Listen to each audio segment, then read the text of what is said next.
This is Letter from America. Today's topic is, what will Zimbabweans do about the massive gold looting by Mnangagwa and ZANU PF?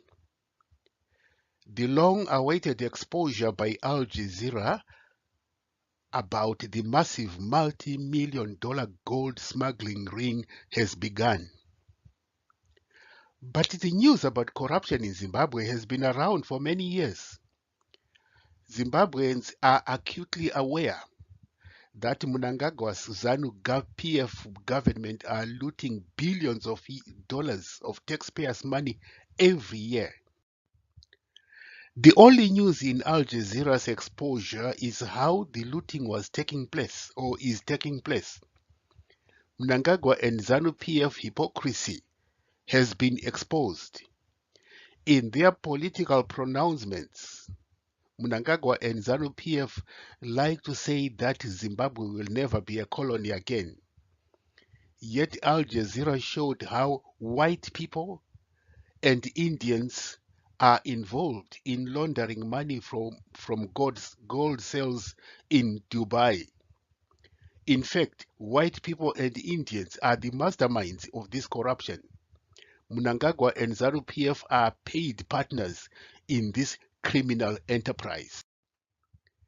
There is a criminal partnership in which Mnangagwa and ZANU PF use their political power to facilitate the illegal shipment of gold, while the whites and Indians actually sell the gold and pay the Dizzy Pachinoi gang. What was revealed was Mnangagwa and ZANU PF are paid a lot less than what the whites and Indians get paid from this gold that has been smuggled from Zimbabwe. For the masses of Zimbabwe, the key issue is they have been impoverished by this criminal gang. According to a renowned economist, nearly half the country's population is living in abject poverty since November 2017 coup, which toppled the late Robert Mugabe. This poverty rate has doubled since Mnangagwa took over as president. Professor Gift Mugani said in an interview that in 2018, 29% or one-third of Zimbabweans were living in extreme poverty. Today, 4 years under the Mnangagwa government, 49% of Zimbabweans now live in extreme poverty. Other records indicate that in the 42 years ZANU PF has been in power, an estimated 70% of Zimbabweans now live in poverty. Virtually the entire population now survives on an informal economy. Mnangagwa and his finance minister Mthuli Ncube, as well as the ZANU PF leadership, do not take advice from economists. The highly publicized meetings between government and industry representatives is a false narrative aimed at giving the misleading impression that government is listening to stakeholders. This economist said. He added that this is totally false. Professor Mugano said government economic policies are not based on inputs from stakeholders, but decisions within the ZANU PF apparatchiki. The so-called Transitional Stabilization Plan, or TSP, that was launched in 2018 was a 300-page document that Mthuli Ncube brought with him from his home base in Switzerland. It was not a product of stakeholders' consultation and input.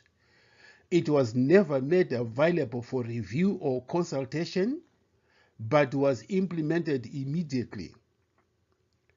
A number of economists criticized Mthuli Ncube for imposing the plan without local input or taking local conditions into consideration. Today, the results of this plan are a clear evidence of the plan's abject failure to achieve its intended objectives to supposedly stabilize the dollar. According to Professor Mugano, in the 4 years the plan has been enacted, inflation for 2020 shot up by 800%. In 2018, 29% of Zimbabweans were in poverty. Now the figure has doubled to 49%. The vast majority of workers live below poverty datum line or PDL. Zimbabwe was in 2018 a mid-income, lower-class country. Today, Zimbabwe is way below the mid-income level country. And all of this has happened during Ncube's Transitional Stabilization Plan, the professor said. Domestic debt has spiraled to $20 billion. This is double what it was 4 years ago. The domestic debt is projected to spiral to double in 3 years' time. To make matters worse, Zimbabweans do not know where this debt was acquired from and what it was used for. There has been no accountability by government. The bottom line is Mnangagwa and the ZANU PF government have failed dismally to run and manage Zimbabwe's economy. The solution? The professor was asked. Well, the answer was obvious. It's time to change government. He pointed out that SADC countries have had several presidents since their independence. Zimbabwe has had only one, Robert Mugabe, until 2017. His successor, Emmerson Mnangagwa, is even worse. Professor Mugano listed the failures of the plan, the Transitional Stabilization Plan, by pointing to an economy that is in dire straits. First, the economy is running on 3 exchange rate systems for the Zimbabwean US dollar. There is the parallel or black market with its exchange rate of 350 Zimbabwean dollars to 1 US dollar. And this is quickly rising to 500 to 1 US dollar. Next, there is the government auction rate at 155 Zimbabwean dollars to 1 US dollar. And next, there is the interbank rate at 240 Zimbabwean dollars to 1 US dollar. Both government and interbank rates are controlled by a cartel of government officials and bankers. The big problem, according to this professor, is having 3 exchange rate systems in one economy undermines the local currency. Money plays a key role in economic growth. Professor Mugano said money has 2 essential functions as a store of value and medium of exchange. The 3 exchange rates that are currently in Zimbabwe today distort the functions of money. As a result, the market and the Zimbabweans are soundly rejecting the Zimbabwean dollar, yet the government is forcing it on them. Again, Professor Mugano stressed the market and the people are rejecting the Zimbabwean dollar. Yet government is not listening to economists. Instead, Mnangagwa regime is using political rhetoric to rationalize its policies. One such rhetoric is that the country has a budget surplus, as Mncube would like to remind Zimbabweans over and over and over again. Incidentally, Finance Minister Mncube and his family live in Switzerland, while in Zimbabwe he lives in an expensive hotel paid for fully by the government. This raises questions about Mncube's confidence in the country's economy. Professor Magano said Zimbabwe never had a surplus. The so-called surplus that Mncube keeps on reminding Zimbabweans about over and over again is an artificial creation concocted by compressing wages of the working class, making them even poorer. Mnangagwa had signed more than 600 statutory instruments to control the economy. The Zimbabwe economy is now being run on subsidies and statutory instruments. The government has not come up with a roadmap to stabilize the Zimbabwe dollar. Professor listed some of the conditions that must prevail if the Zimbabwe dollar is to stabilize. 1. Inflation must be in a single digit. There is a need for a de-dollarization roadmap. There must be a social contract where business and government and other stakeholders work together and tackle the root causes of the economic problems. Right now, the government is unable to identify root cause and is instead the root cause of the problem and is instead dealing with the symptoms of the economic malaise.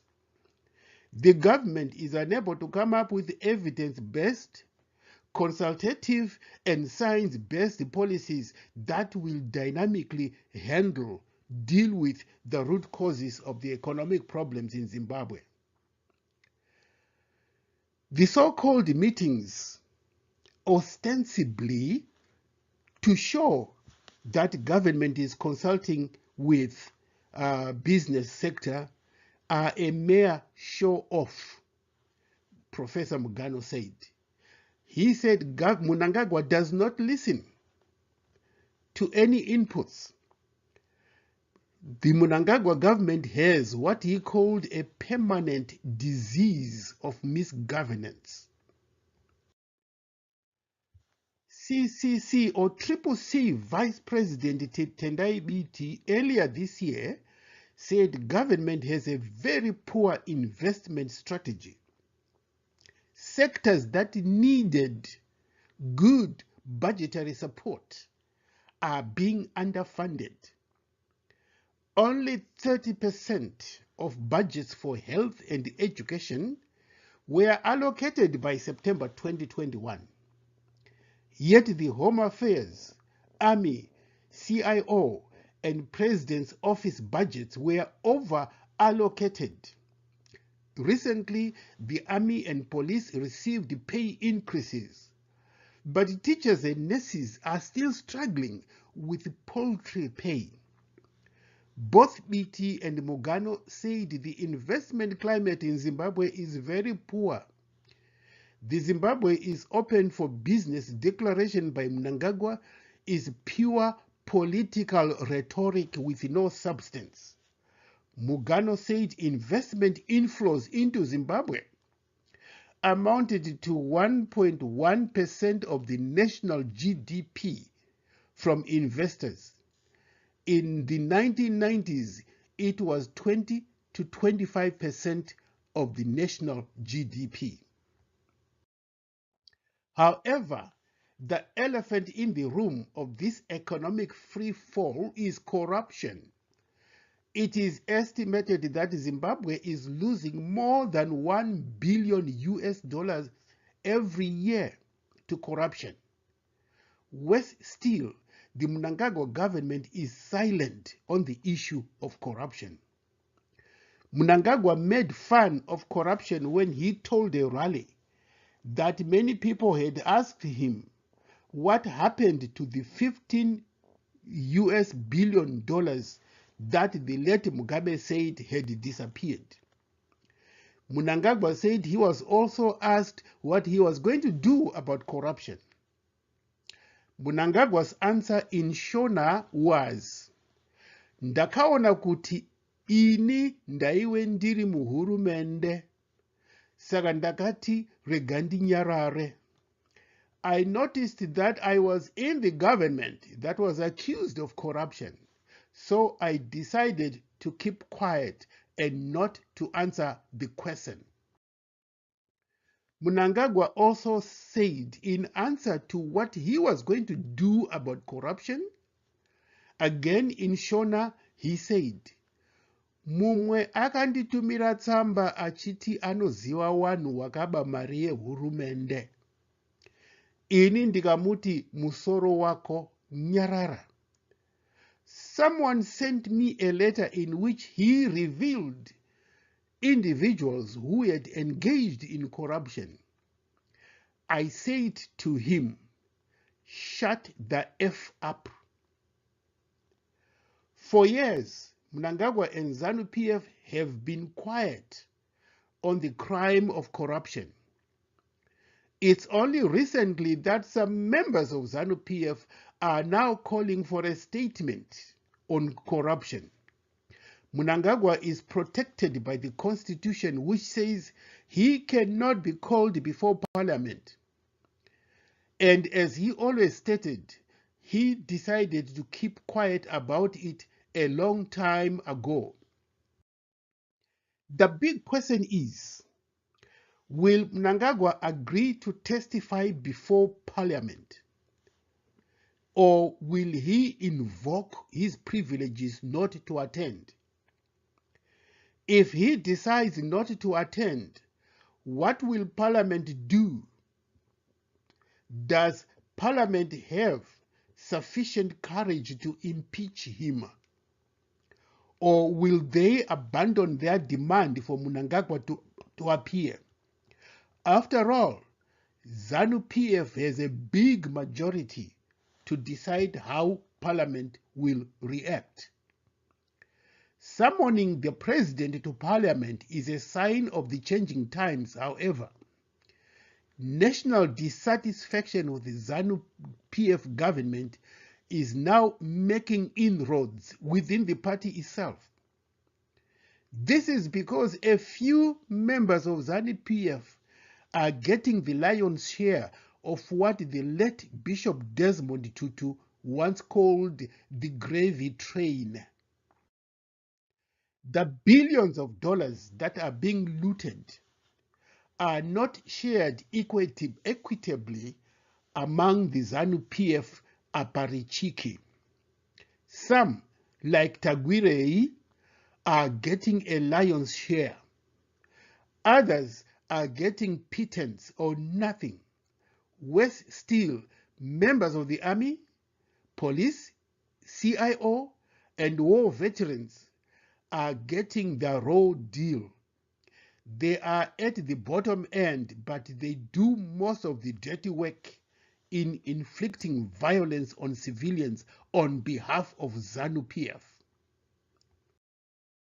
ZANU PF's unquenchable thirst for violence, hooliganism, and intimidation are now a well-known brand of the party under the mantra ZANU Ndeyeropa. Recent events show that ZANU PF insanity with violence is surging exponentially to a new level. In response, CCC youth have issued a warning that the party will meet head-on with anyone who tries to destroy or disrupt the People's Project, as as a Triple C deputy spokesperson Ostalos Siziba pointed out recently. The late Oliver Mtukudzi sang Matare ezvibhakera haana zvaanoshanda. Violence does not serve any purpose. Triple C's official policy is that it will use constitutional and legal methods to campaign and will not engage in violent activities. However, everyone recognizes and agrees that anybody has a right to defend themselves when attacked. The use of violence in self-defense in the face of an attack is recognized as legitimate by the international law. In the past, ZANU PF thugs used to inflict violence on MDCT supporters without suffering the consequences of their actions. In a confrontation that resembled ZANU and ZAPU way back in the 1960s, ZANU PF youths tried to stop Triple C youths from their door-to-door campaigning in Chitungwiza. This was not an isolated incident, but a well-crafted strategy of ZANU PF behavior that has its historical foundations in the entire life of the party. What this means is violence and intimidation are ingrained in ZANU PF's DNA. To give a few examples of these acts of insanity by ZANU PF. A reputable journalist's goats were under threat of seizure. As ZANU PF thugs publicly boasted that he was going to seize the journalist's goats. He said he was taking this action in response to people in the area who were unhappy that their promised goats had not been delivered. But the same villagers in Murewa and other well-wishers formed a citizens' resistance force and scared the hell out of the ZANU PF thugs. The people stopped him. A vendor was barred from selling ice cream at the trade fair because he was wearing a yellow jacket. Can you imagine that? Triple C campaigners were barred by ZANU PF thugs, and strangely enough, the police from campaigning in Chitungwiza. Triple C members came in their hundreds for a confrontation with the thugs. An elected mayor in Harare had his election invalidated by local government minister. But the acting mayor has stood his ground in defiance. A speaker at a ZANU PF rally stated that ZANU PF will continue to use violence to protect Zimbabwe from foreign interests. Corruption is one of the long list of factors that account for ZANU PF misrule and looting. The other factor is violence and lack of respect for basic human rights. ZANU PF is running Zimbabwe like it's a private property for the party. There is a very simple explanation for ZANU PF's autocratic behavior. ZANU PF is now a shadow of its former self. ZANU PF would lose decisively in any free and fair election. So it has to resort to violence, corruption, and rigging of elections to survive. In the past, ZANU PF engaged in violence as if it had a right and monopoly to inflict it over Zimbabweans. But now things are changing. The new generation of Zimbabweans, with their yellow mantra, are now confronting ZANU PF. Young progressive Zimbabweans have now realized that ZANU PF is Zizi Risina Manyanga.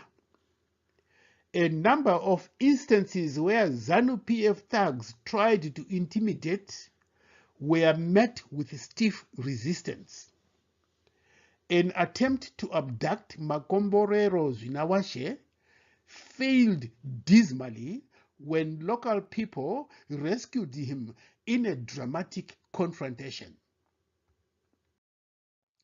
On the occasion of Press Freedom Day, Zimbabwe is very far behind when it comes to respect freedom of expression and the press as fundamental human rights.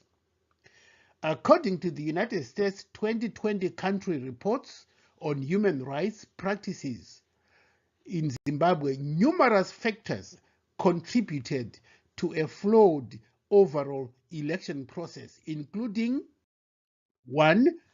The Zimbabwe Election Commission's lack of independence and partiality, heavily biased the state media favoring the ruling party, voter intimidation, unconstitutional influence of tribal leaders, disenfranchisement of alien and diaspora voters, failure to provide a preliminary voters' roll in electronic format, politicization of food aid, security services' excessive use of force, and lack of precision and transparency around the release of election results.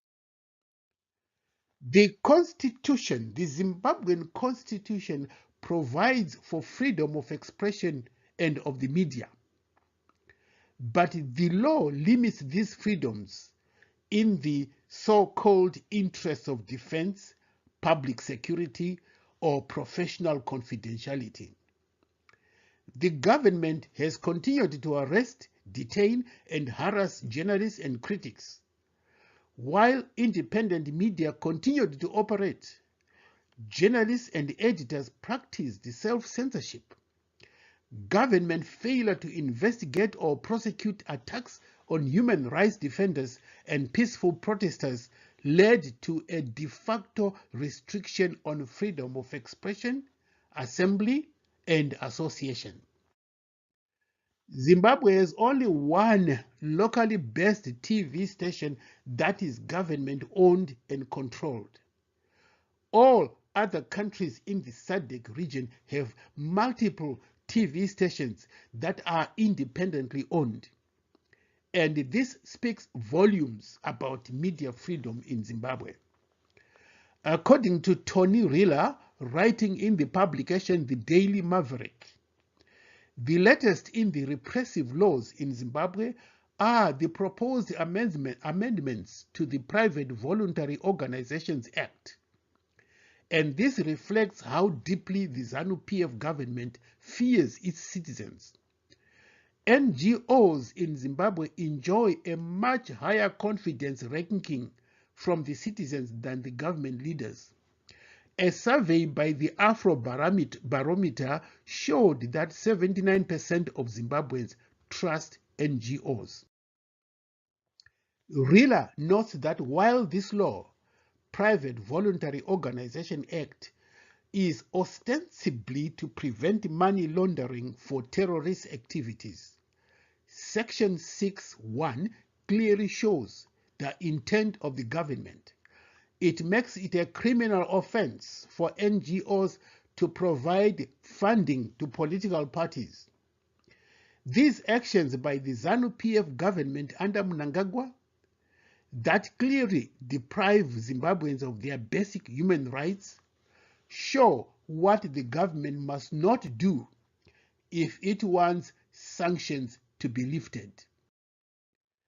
As the situation continues to deteriorate in the country, the nationwide dissatisfaction or discontent with ZANU PF is now pushing the party to seek a dialogue with the Triple C, which is now a political force in the country.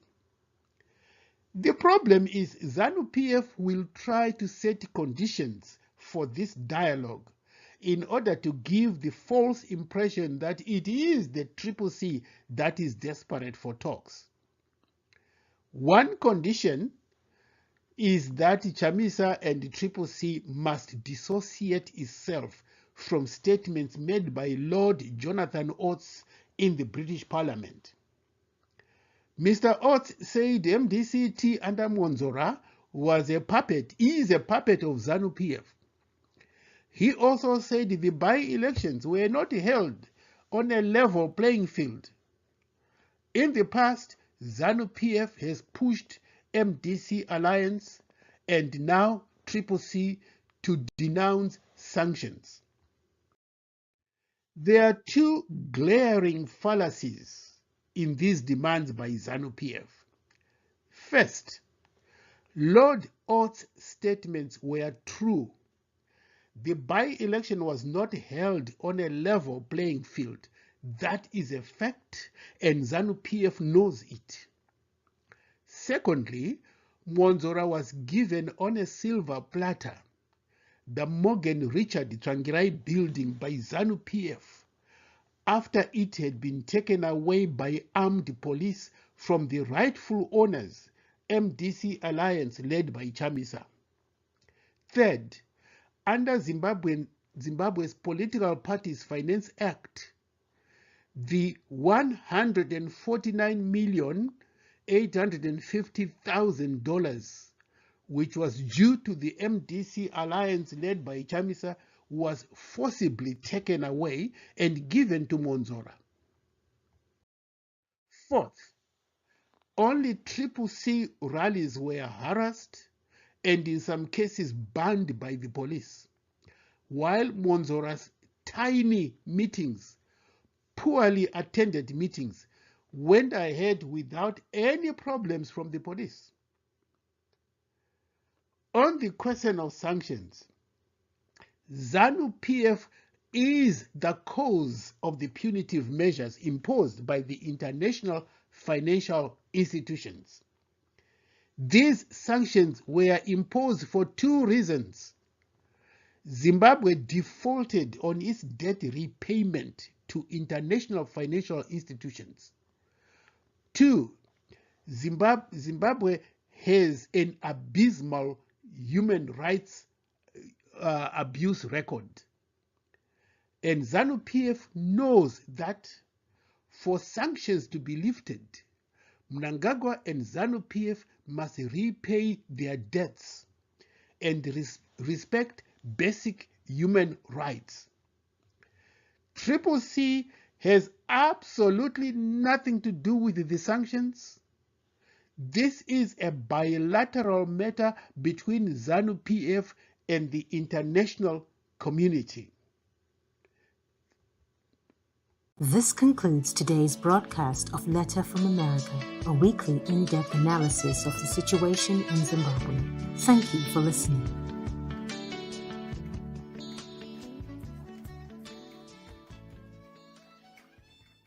This concludes today's broadcast of Letter from America, a weekly in-depth analysis of the situation in Zimbabwe. Thank you for listening.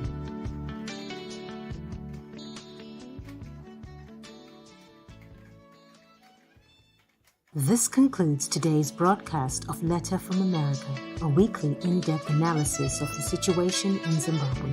Thank you for listening.